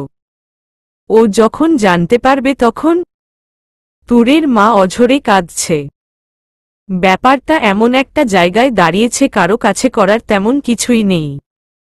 তোয়া কিছুক্ষণ পর বলল, রায়হানের সাথে এ নিয়ে কথা বলবে ছোট আব্বু? কি বলবো বলতে পারিস? উনি তো তুরকে বিয়ে করতে চেয়েছিল। ইনফ্যাক্ট এখনও চায়। নিজেকে কোনোরকম বাঁচানোর চেষ্টা না করেই আদালতে সবটা স্বীকার করেছেন। আর তাছাড়া উনি যদি সবটা সত্যি না বলতেন তাহলে আমরা এসব জানতেও পারতাম না। যেহেতু উনি ওনার অন্যায় বুঝতে পেরে নিজেই কোনোরকম বাঁচার চেষ্টা না করে শাস্তির জন্য প্রস্তুত। তোমাদের মনে হয় না ওনাকে একটা সুযোগ দেওয়া উচিত? আর তাছাড়া উনি বললেন যা করেছে তুরের জন্যই করেছে। তুরের বাবা কি বলবেন বুঝতে পারছেন না। পরিস্থিতি আজ এমন জায়গায় সে না চাইতেও নিজের মেয়েকে একটা ক্রিমিনালের হাতে তুলে দেওয়ার কথা ভাবতে বাধ্য হচ্ছে। আমি জানি ব্যাপারটা তোর জন্য সহজ নয়, কিন্তু এখন আবেগী হওয়ার সময় নয়। তুই ভেবে দেখ যা হয়েছে, তারপরেও তুই তুরের জন্য ভালো কোনো ছেলে পাবি। আর পরের কথা বাদ দে, বিয়ের আগেই তোর মেয়ে মা হতে চলেছে, এইটা যখন সবাই জানতে পারবে তখন তুরের কোনো দোষ নেই, সমাজের মানুষ এটা মানবে না। তুরকে দোষী সাব্যস্ত করে যা নয় তাই বলবে। তোদের তো ছি ছি করবেই, সাথে আমাদের মুখেও থুথু দেবে। এটাই নির্মম বাস্তবতা। কথাগুলো তোয়ার বাবা গম্ভীরভাবেই বললেন। তায়ান এতক্ষণ চুপ থাকলেও এবার বলল, আমি জানি। আমি যেটাই বলি না কেন সেটা আপনারা তীব্রের হয়ে বলছি মনে করবেন। তবে এটাই বলবো, আমি ছোটবেলা থেকে ওকে চিনি। আর আমি চাইতাম যাতে তুরের সাথে ওর বিয়ে দিতে, কিন্তু তার মাঝে এরকম একটা বিশ্রী কাণ্ড হয়ে যাবে ভাবিনি। তবে এটাই বলবো, আপনারা যতটা খারাপ ভাবছেন ততটা খারাপও নয়। আর তুর নিজেই বলেছে ওকে বিয়ে করে আপনাদের কাছে নিয়ে আসতে চেয়েছিল, নিজের পাপের প্রায়শ্চিত্ত করতে। কিন্তু তার আগেই তুর পালিয়েছে। আর তারপরেও আপনাদের কাছে বিয়ের প্রস্তাব পাঠিয়েছে, কিন্তু আপনারাই ওকে ফিরিয়ে দিয়েছেন। আর আজ আদালতে উকিল যখন ওর দিকে আঙুল তুলেছিল তার আগেই ও নিজের অন্যায় স্বীকার করেছে যাতে তুরকে কিছু শুনতে না হয়। ওর একটা অন্যায়ের জন্য আপনারা যদি এখন ভাবেন ও তুরকে খুশি রাখতে পারবে না, তাহলে আমার কিছু বলার নেই। ওর ভুলটা সামান্য না, কিন্তু যখন সহজ উপায়ে যখন সেটা শুধরে নেওয়া যায় তখন সেটা করা উত্তম। বাকিটা আপনারা ভেবে দেখুন। আমার আর কিছু বলার নেই। তুরের বাবা কি বলবে ভেবে পেল না। তোয়ার বাবা বেশ কঠোর কণ্ঠেই বলল, এখন দুইটা উপায় আছে এই সমস্যার, হয় তুই তুরের বেবিকে এবর্ট কর, না হয় তুরকেই মেরে ফেল। তাহলে সমস্যাই শেষ হয়ে যাবে। আর যদি চাস মেয়েকে কোনো রকম কলঙ্ক ছাড়া বাঁচতে দিতে, তাহলে ডর আয়হানের সাথে বিয়ে দে। ছোট আব্বু, আপনার একবার হলেও ব্যাপারটা ভেবে দেখা উচিত। তুর যখন জানতে পারবে ও প্রেগন্যান্ট তখন কি হবে? আপু। তুরের গলার আওয়াজে সবাই পিছনের দিকে তাকিয়ে দেখে অবাক দৃষ্টিতে তুর তাকিয়ে আছে। ওকে দেখে বেশ ঘাবড়ে যায় সবাই। তুর, তুই। তোয়া সামনের দিকে এক পা এগোতেই তুর পিছিয়ে হাত দিয়ে ওকে থামতে বলল। আমি প্রে। আর কিছু বলার আগেই তুর কেঁদে দিল। তোয়া সামনের দিকে এগোতেই ও পিছন দিকে দৌড় দিল। তোয়া পিছন থেকে তুর তুর বলে ডাকতে লাগল, কিন্তু তুর শুনল না। ও ঘরে ঢুকে দরজা বন্ধ করে দিল। এইটা দেখে সবাই ভয় পেয়ে গেল। সবাল অনেক ডাকাডাকির পর ও তুর দরজা খুলল না। তাই বাধ্য হয়েই তায়ান আর সানি মিলে দরজা ভাঙল। আর যা দেখল তাতে তো সবাই হতবাক। তুর ফ্যানের সাথে ওড়না বাঁধছে। এটা দেখে সানি গিয়েই ওকে নামিয়ে খুব জোরেই একটা থাপ্পড় মারে। কি করতে যাচ্ছিস তুই? পাগল হয়ে গেছিস? হ্যাঁ হ্যাঁ, পাগল হয়ে গেছি। কোনো অন্যায় না করেও আমাকে শাস্তি পেতে হচ্ছে, তাতে সত্যি পাগল হয়ে গেছি আমি। সানি কি বলবে বুঝতে পারল না। তুর আস্তে আস্তে সানিকে ধরেই কাঁদতে কাঁদতে নিচে বসে পড়ল। তুরের বাবা গিয়ে তুরকে জড়িয়ে ধরল। পাগল হয়ে গেছিস? তুই মরলে আমাদের কি হবে? আমরা তো তোর জন্যই বেঁচে আছি। আমি বেঁচে থাকলে তোমাদের অনেক কথা শুনতে হবে বাবা। সবাই ছি ছি করবে। আমার মরে যাওয়াই ভালো। তাহলে আমাকে আর তোর মাকেও মরতে বল। তুর আর কিছু বলতে পারল না।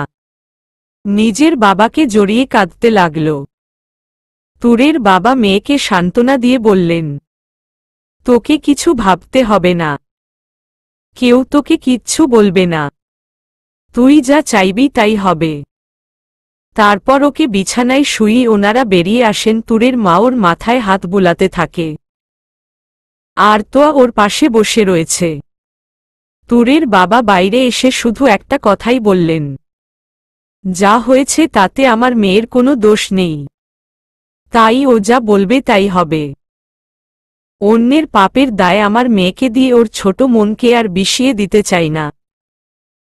তোয়ার বাবা কিছু বলতে যাবে তার আগেই আবার উনি বলে উঠল, এই নিয়ে আমি আর কোনো কথা বলতে চাই না। তাই আমাকে কারো কিছু বোঝানোর থাকতে পারে না। তারপর কারো কথা শোনার প্রয়োজন মনে না করেই বেরিয়ে যায়। ওদিকে বিছানায় শুয়ে নীরবে কাঁদতে থাকে তুর। পেটে হাত দিতেই কান্নার বেগটা বেড়ে যায়। কি করবে বুঝতে পারছে না। পেটে যে আছে সে তীব্রের অংশ ভাবতেই সবটা কেমন বিষিয়ে উঠছে। কি করবে ও? আচ্ছা, তীব্র কি এটা ইচ্ছে করে করল? দিন তুরের চোখের জল মুছতে মুছতেই চলে যায়। কেউ কোনো কথা বলার বা বোঝানোর সাহস পায়নি ওকে। আর কি বা বোঝাবে? সান্ত্বনা দেওয়ার মতো কারো কাছে কিছু নেই। রাতের দিকে তুরের কান্না বন্ধ হয়ে যায়। ওর ঘরে শুধু তোয়া আর ওর মা আছে। ও শুকিয়ে যাওয়া চোখের পানিগুলো ধুতে ওয়াশরুমে যায়। ওর এমন স্বাভাবিক ব্যবহার দেখে ওরা বেশ ভয় পায়। কারণ তুর একবার নিজের ক্ষতি করার চেষ্টা করেছে, যদি আবার সেই চেষ্টা করে তবে? ওদের আরও অবাক করে দিয়ে তুর ফ্রেশ হয়ে বলে, আমার খুব ঘুম পাচ্ছে তো আপু, তুমি আজ অন্য রুমে ঘুমাও। আমি আজ একা ঘুমাবো। আর তাড়াতাড়ি করো, আমার সত্যি খুব ঘুম পেয়েছে। ওর এমন স্বাভাবিক কণ্ঠ শুনে বেশ ভয় পেলেন ওনারা। আর পাবে নাই বা কেন, যে মেয়ে কিছুক্ষণ আগেও মরতে গিয়েছিল সে এখন ঘুমাবে। তোয়া ভয়ার্ত কণ্ঠেই বলল, আচ্ছা মামুনি তুমি যাও, তুরের সাথে আমি থাকছি। এটা শুনে তুর বেশ গম্ভীর কণ্ঠেই বলে উঠল, কারো থাকার দরকার নেই, বললাম তো আমি একা ঘুমাব। এটা শুনে তোয়া আর তুরের মা নিজেদের মুখ চাওয়াচাওয়ি করলেন। কাপা কাপা কণ্ঠে তোয়া বলে উঠল, আমি থাকলে কোনো সমস্যা হবে নাকি তোর? আমি প্রতিদিন তো সাথেই। কথাটা শুনে তুর হো হো করে হাসিতে ফেটে পড়ল, যেন তোয়া কোনো বড়সড় জোক মেরেছে, যাতে তুর নিজের হাসি থামাতে পারছে না। অন্য সময় হলে পাগলের মতো হাসার জন্য বকত, কিন্তু আজ যেন তা ভয়ঙ্কর মনে হচ্ছে। ওদিকে নিজের হাসি থামাতেই পারছে না। তাই দেখে তোয়া বলে উঠল, এভাবে পাগলের মতো হাসছিস কেন? হাসব না? তোমরা কথাটা বললেই এমন মনে হচ্ছে একা থাকলে আমি আত্মহত্যা করতে চাইব। কথাটা শুনেই তোয়া আর ওর মা আঁতকে উঠল। মামু মানে কি বলতে চাইছিস তুই? এবার তুর বেশ শান্ত গলায় জবাব দেয়, ভয় নেই আপু, এক ভুল বারবার করব না, এক ভুল বারবার করব না। শেষ করলে পাপ শেষ করব নিজেকে কেন? মানে? তুর একটা দীর্ঘ শ্বাস ছেড়ে বলল, এত মানে করতে হবে না। এবার তোমরা যাও, আমার ঘুম পেয়েছে।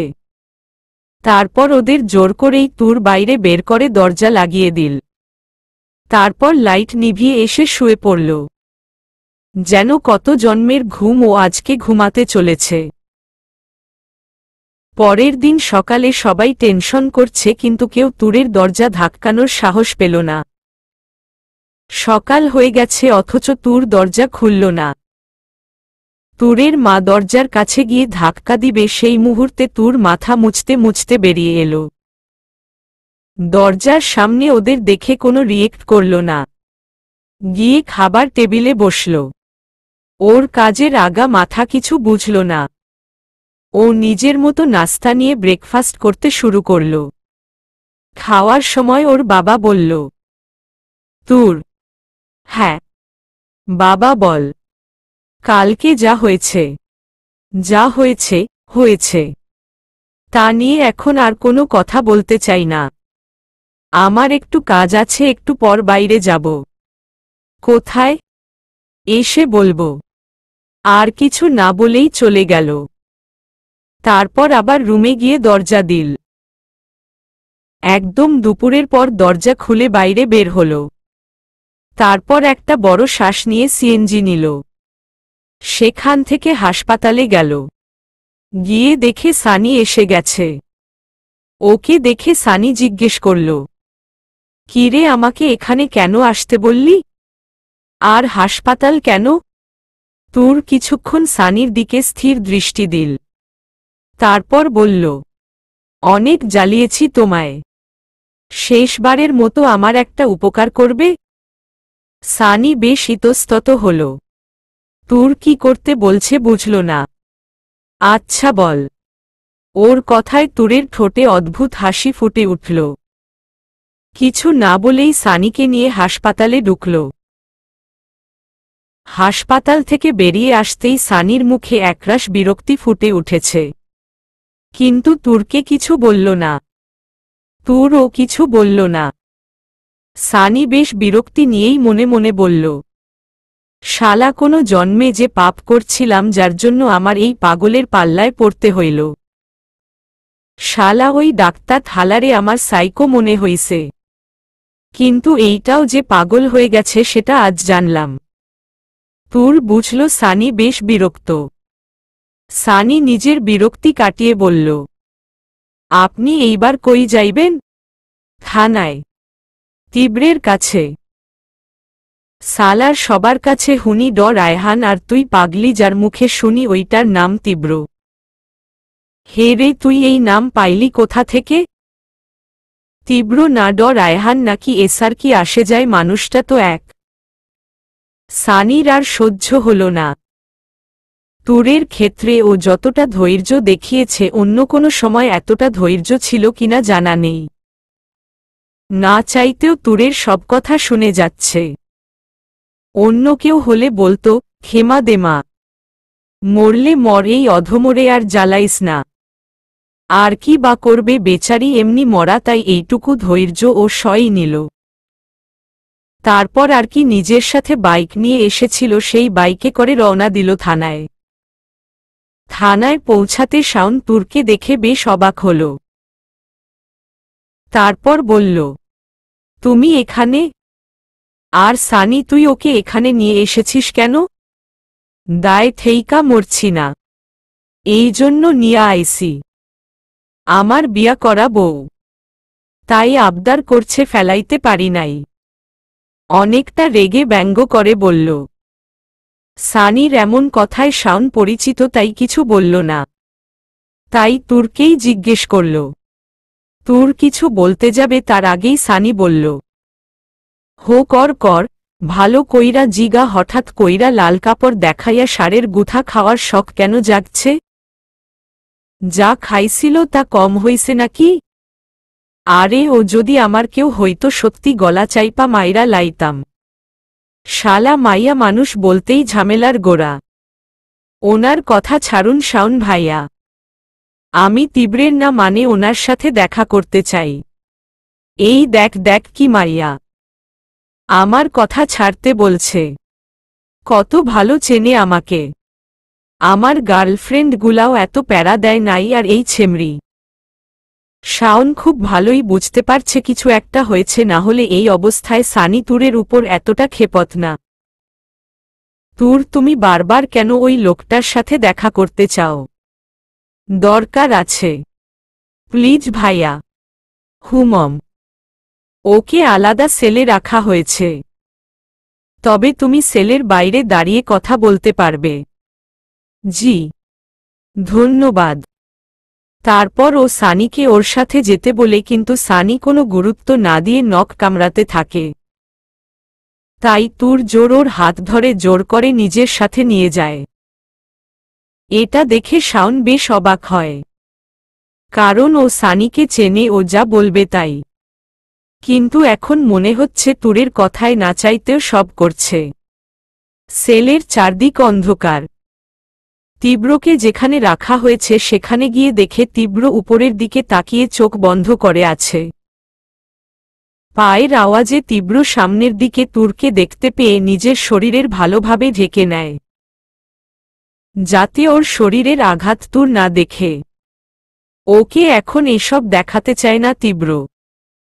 ওকে দেখে এক ঝলক খুশি নিয়ে সেলের শিকের কাছে আসে, শিক ধরে। কিন্তু চাওয়া সত্ত্বেও বাইরে বেরিয়ে তুরকে ধরতে পারে না। তুরকে দেখে খুশির ঝলক ফিরে পেলেও সেটা মুহূর্তেই রাগে পরিণত হয়, কারণ তুর সানির হাত ধরে আছে।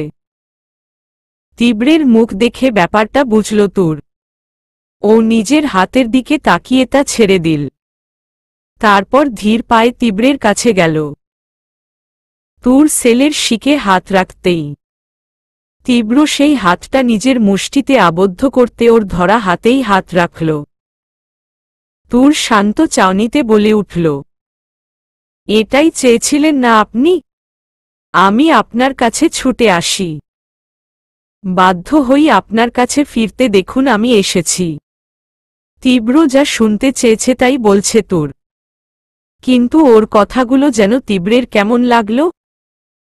তুর, আমি হুশস, আপনি কিছু বলবেন না।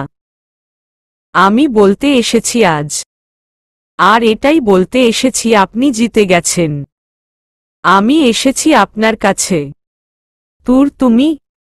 আমি কি? কি আমি? এটাই তো আপনার প্ল্যান ছিল, যাতে আমি কোনোদিন আপনাকে ছেড়ে যেতে না পারি। আচ্ছা বলুন তো, কি পেয়েছেন আপনি আমার মাঝে, যার কারণে এত কিছুর পরও আপনি আমাকে ছাড়তে পারলেন না, বরং আরও নোংরা হতে লাগলেন? তুর, আপনার কি মনে হয় আপনার এই চালে আমি আপনাকে সফল হতে দিব? কখনো না। কি বলছো তুমি? সংশয়ের দৃষ্টিতে।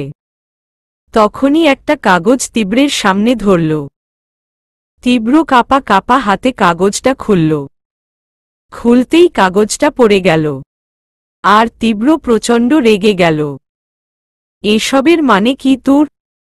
আপনার কি মনে হয় আপনার পাপের ফসল আমি নিজের মধ্যে লালন করব?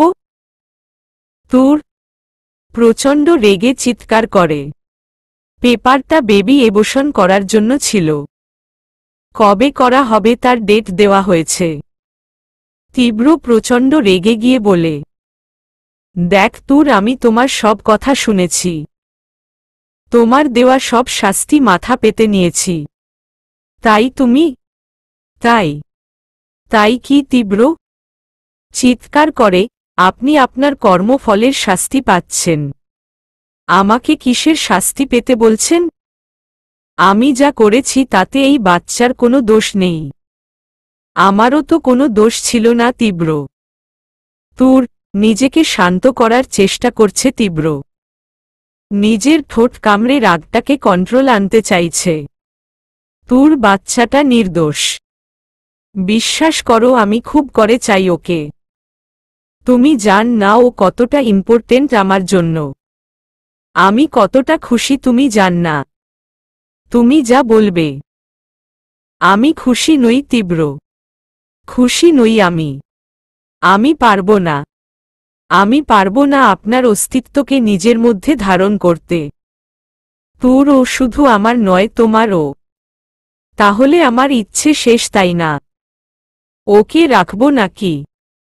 কথাটা শেষ হওয়ার আগেই তীব্র ওর গলা চেপে ধরল। মুহূর্তেই তুরের কাশি উঠে গেল। সানি এসে তুরকে ছাড়াতে চাইল কিন্তু পারল না।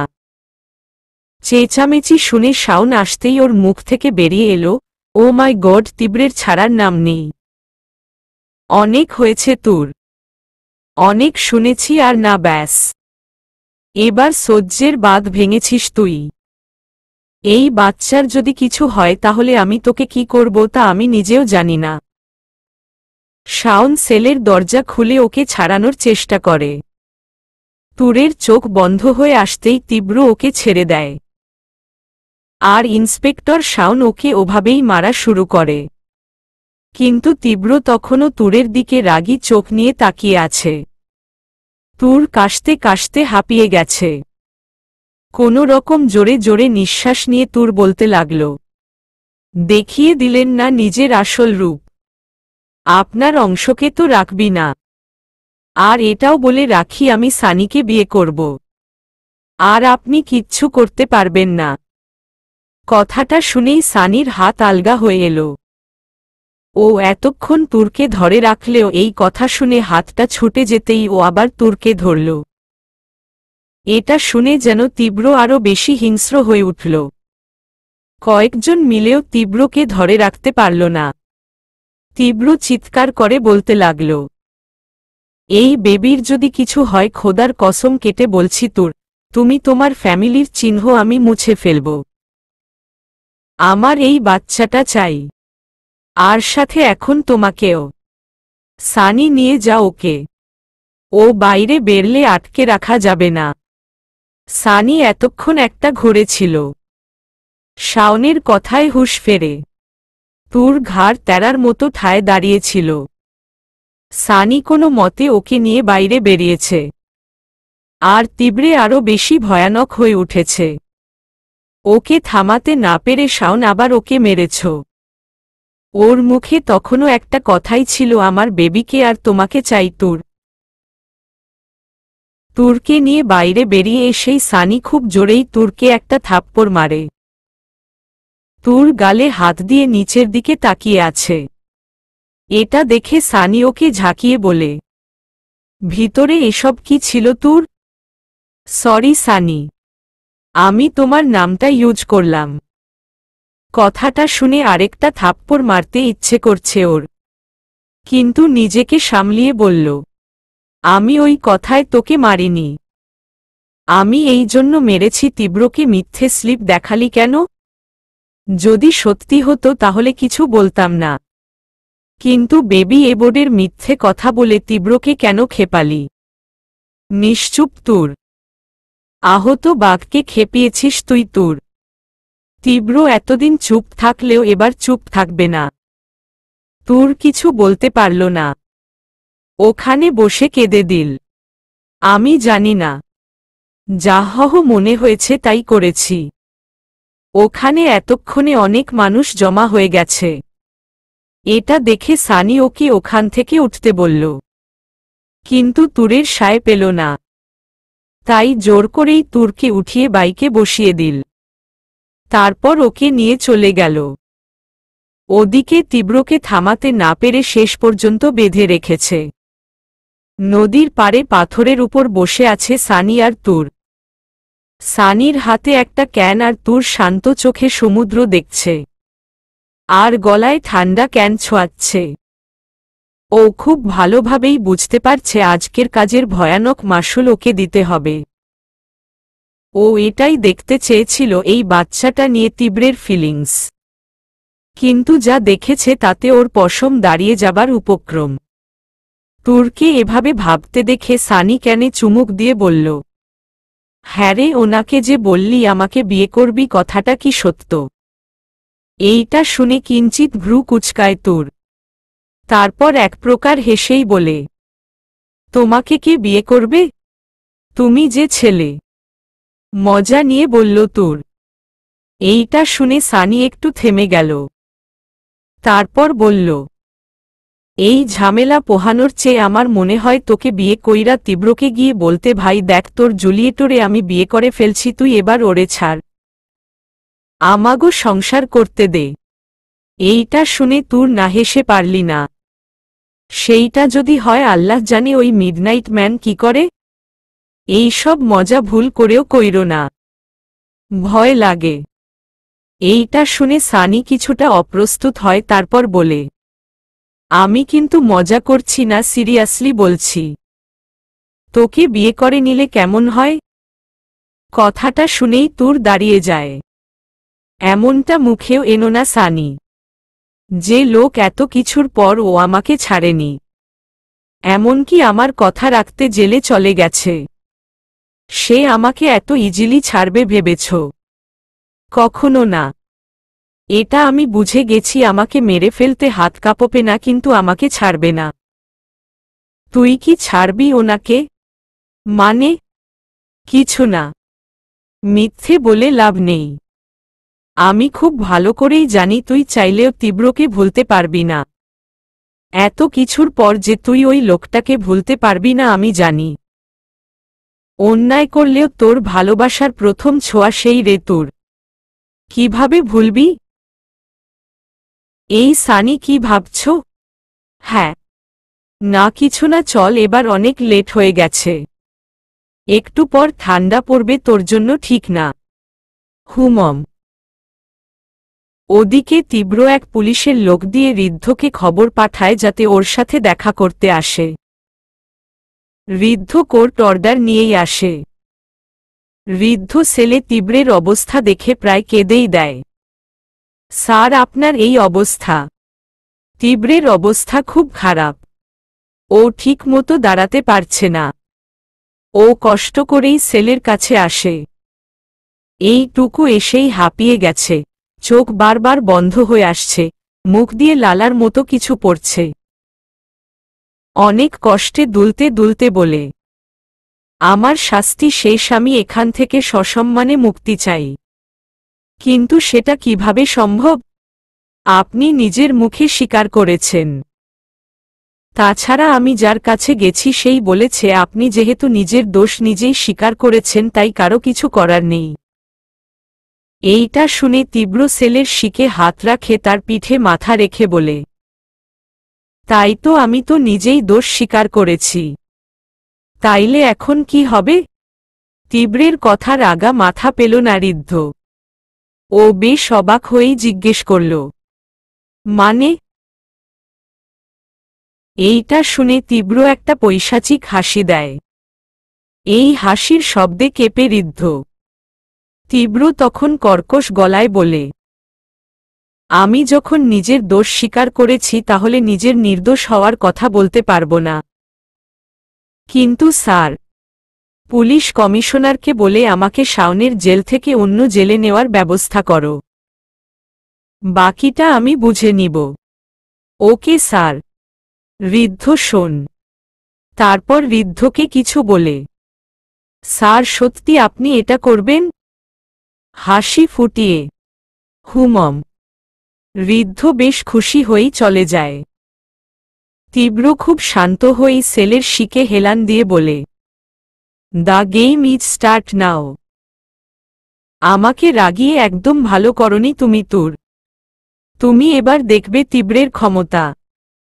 তোমার কথায় যেমন সবকিছু মেনে নিয়েছি তেমনি সবকিছু মানিয়ে নিতেও দেখবে এবার। আদালতে যদি তোমাকে নিজের আপন করে নিতে না পারি, নিজেকে নির্দোষ প্রমাণ করে, তবে আমি তোমার তীব্র নই। চলবে।